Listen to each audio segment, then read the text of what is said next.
ایک باغ میں جہاں ایک شخص کا اونٹ دیوانہ ہو گیا تھا اور وہ حضور کو بلا کے لے گئے۔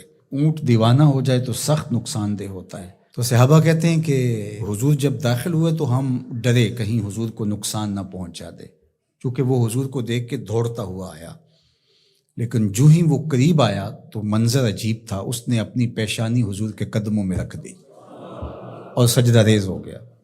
جب اونٹ کی اس محبت کو ہم نے دیکھا تو برجستہ کہا کہ نحن احق ان نسجد للنبی صلی اللہ علیہ وآلہ وسلم، حضور ہمارا بھی جی چاہتا ہے کہ ہم آپ کو سجدہ کریں۔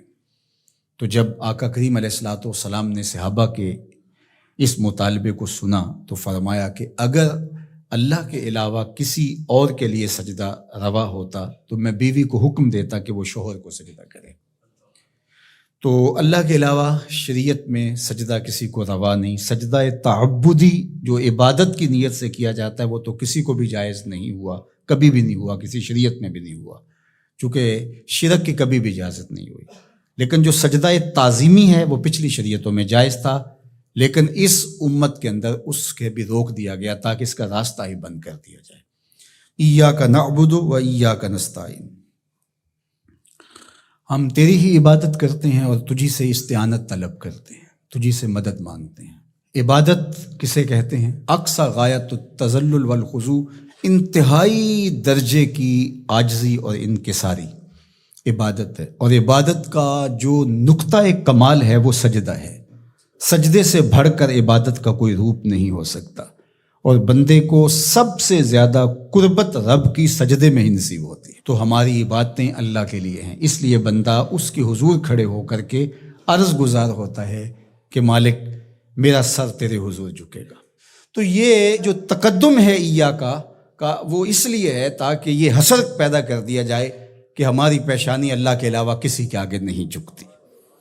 اچھا، اب یہاں ایاک اعبد بھی تو ہو سکتا تھا، لیکن نعبد ہے، اس لیے کہ بندے کو یہ سکھایا گیا کہ اپنی عبادت پہ ناز نہ کرنا، اپنی عبادت کو صالحین کی عبادت کے ساتھ جوڑ کے پیش کر کہ مالک جس طرح تیرے بندوں کے سر تیرے حضور جھکے ہوئے ہیں، میرا سر بھی ان کے ساتھ تیرے حضور جھکا ہوا ہے، ان کی عبادت قبول کرے گا تو ٹوٹی پھوٹی شکستہ عبادت میری بھی قبول فرما لینا۔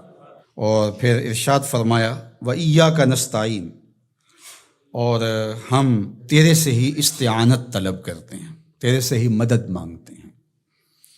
استعانت اون سے ہے، اور استعانت کا معنی پھر یہ طلب ماخذ ہے نا اس کا، خاصہ باب استفعال کا، تو پھر اس کا مطلب یہ ہوا طلب الاون، مدد کا طلب کرنا۔ تو ہم اللہ جل شانہ کی عبادت بھی کرتے ہیں، اور پھر دوسرا درجہ جو ہے مدد طلب کرنا، نصرت اور تائید طلب کرنا، وہ بھی ہم اللہ سے طلب کرتے ہیں۔ تو اس لیے عبادت بھی اسی کے لیے ہے، کسی اور کے لیے عبادت تو ہو ہی نہیں سکتی، اور مدد اور نصرت بھی اسی سے ہی طلب کی جائے گی۔ جس طرح ایاک معنی میں حسر پیدا کرنے کے لیے اس کو مقدم کیا گیا ہے، ایاک نعبد و ایاک نستعین، تو یہاں بھی ایاک کو اسی طرح مقدم کر کے وہی زور یہاں کلام میں پیدا کیا گیا ہے تاکہ جو ہے وہ سمجھنے والے اس کو سمجھنے میں کوئی ٹھوکر نہ کھائیں، اور اللہ ہی سے مدد طلب کرنی چاہیے۔